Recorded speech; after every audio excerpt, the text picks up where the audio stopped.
Hey, what's going on, church family? It's Sean Shetler for another Truck Talk video, and today I wanted to talk about catchphrases. So what do I mean by that?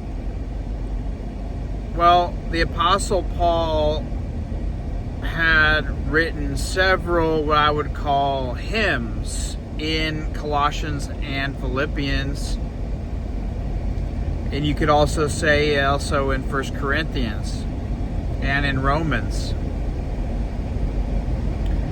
So what's the point of this? The point is that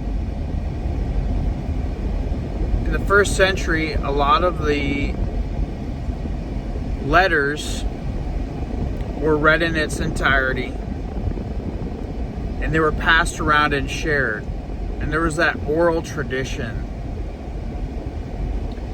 And so just like you and I today, we grab onto hooks, choruses, sayings. I'll give you an example. Tough times never last, but tough people do. Or how about,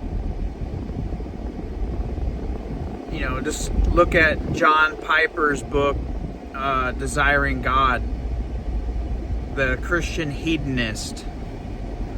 Or John Walton's look at Genesis 1 and talking about how the Bible wasn't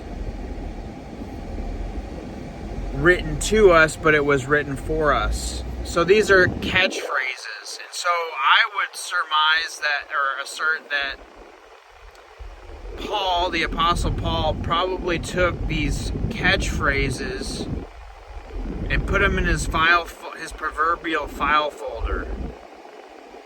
And when he wrote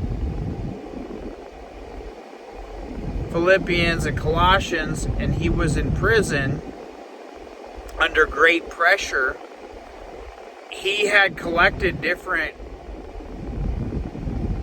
catchphrases and took this hymn or poem or creed and threw it into the middle of his letters. So I just wanted to get on here and talk about that, how we do this today with catchphrases and hooks. We have things that draw people in, they're catchy, they take root in it. And why? Because it helps us to remember what God has done for us. Having a catchphrase or a Bible verse or a passage in our toolbox or file folder, it helps us to meditate and to focus on what Christ has done for us.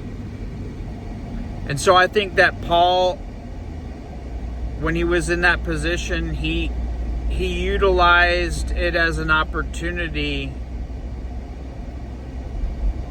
to,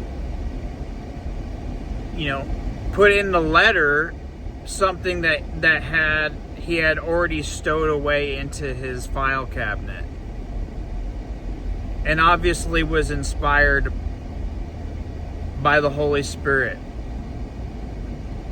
So I just wanted to share those couple of thoughts with you, and I hope that you have a great week, and God bless.